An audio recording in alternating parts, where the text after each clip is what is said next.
Assalamualaikum warahmatullahi wabarakatuh. Perkenalkan, nama saya Sahda Aninda, NPM 1007031319090, kelas C, mata kuliah Sistem Informasi Perencanaan. Kali ini saya akan menjelaskan tentang perhitungan jasa ekosistem, daya dukung, dan daya tampung lingkungan hidup. Sumber daya alam mengacu kepada Undang-Undang Nomor 32 Tahun 2009 tentang perlindungan dan pengelolaan lingkungan hidup adalah unsur lingkungan hidup yang terdiri atas sumber daya hayati dan non-hayati yang secara keseluruhan membentuk kesatuan ekosistem. Sumber daya merupakan komponen penting dalam keberlangsungan hidup manusia dan makhluk hidup di sekitarnya.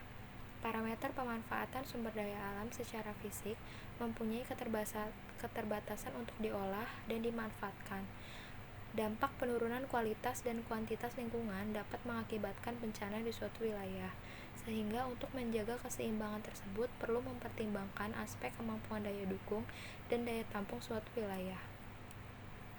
Perlindungan dan pengelolaan lingkungan hidup tertuang di dalam Undang-Undang Nomor 32 Tahun 2009 dalam bab 1 pasal 1 ayat 2. Penjelasan dari undang-undang tersebut menjelaskan pentingnya potensi lingkungan dan pentingnya melestarikan fungsi lingkungan hidup dan mencegah terjadinya pencemaran atau kerusakan lingkungan yang meliputi perencanaan, pemanfaatan, pengendalian, pemeliharaan, dan pengawasan secara berkelanjutan. Pendekatan konsep daya dukung dan daya tampung lingkungan merupakan amanat undang-undang yang tertuang dalam Undang-Undang Nomor 32 Tahun 2009. Pendekatan yang mempresentasikan kondisi wilayah dapat dilakukan dengan melakukan perhitungan jasa ekosistem. Manfaat teridentifikasinya daya dukung dan daya tampung lingkungan hidup berbasis jasa ekosistem, diantaranya yaitu untuk sebagai panduan bagi pemerintah pusat, khususnya dalam kaitan dengan pelaksanaan rencana pembangunan, sebagai pedoman bagi setiap pemerintah daerah dalam rangka perlindungan dan pengelolaan sumber daya alam dan lingkungan hidup, serta perumusan kebijakan program pembangunan daerah berbasis daya dukung dan daya tampung lingkungan hidup, dengan memaksimalkan potensi sumber daya alam secara menyeluruh dan berkelanjutan.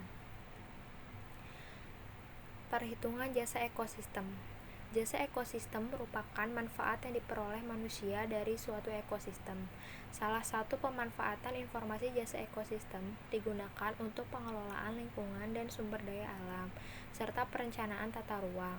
Jasa ekosistem dalam D3TLH adalah suatu manfaat yang diperoleh oleh manusia dari berbagai sumber daya dan proses alam yang secara bersama-sama diberikan oleh suatu ekosistem.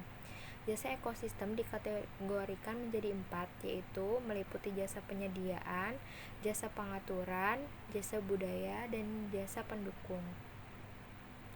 Selanjutnya, daya dukung dan daya tampung lingkungan hidup. Berdasarkan Undang-Undang Nomor 32 Tahun 2009 tentang perlindungan dan pengelolaan lingkungan hidup, pengertian tentang daya dukung dan daya tampung lingkungan hidup yaitu daya dukung lingkungan hidup adalah kemampuan lingkungan hidup untuk mendukung kehidupan manusia, makhluk hidup lain, dan keseimbangan antar keduanya.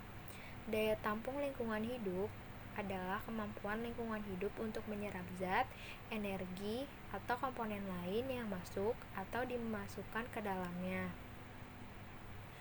Secara operasional, kajian ilmiah ini menetapkan daya dukung dan daya tampung lingkungan hidup dengan pendekatan konsep jasa ekosistem dengan pengembangan asumsi dasar sebagai berikut. Semakin tinggi jasa ekosistem suatu wilayah, maka semakin tinggi kemampuan lingkungan hidup untuk mendukung kehidupan manusia, makhluk hidup lain, dan keseimbangan antar keduanya. Yang kedua, semakin tinggi jasa ekosistem suatu wilayah, maka semakin tinggi kemampuan lingkungan hidup untuk menyerap zat, energi, atau komponen lain yang masuk atau dimasukkan ke dalamnya. Berdasarkan pasal 6 ayat 2 Undang-Undang Nomor 32 Tahun 2009 tentang perlindungan pengelolaan lingkungan hidup, bahwa kegiatan inventarisasi dilaksanakan untuk memperoleh data dan informasi mengenai sumber daya alam, antara lain untuk melihat potensi dan ketersediaan, jenis yang dimanfaatkan, bentuk penguasaan, bentuk pengelolaan, dan bentuk kerusakan dan konflik, penyebab konflik yang timbul akibat pengelolaan. Kesimpulannya, Dari penjelasan di atas, maka fungsi dan manfaat data dan informasi daya dukung dan daya tampung lingkungan hidup berbasis kinerja jasa lingkungan adalah sebagai berikut.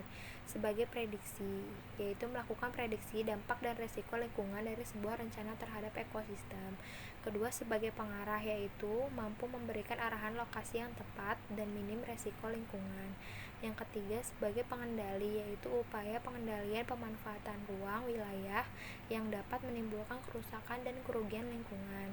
Dan yang terakhir yaitu sebagai evaluasi untuk menentukan kelayakan lingkungan produk, perencanaan, green plan, go plan, or no go plan. Sekian yang bisa saya sampaikan. Apabila ada salah saya mohon maaf. Wabillahi taufiq wal hidayah. Wassalamualaikum warahmatullahi wabarakatuh.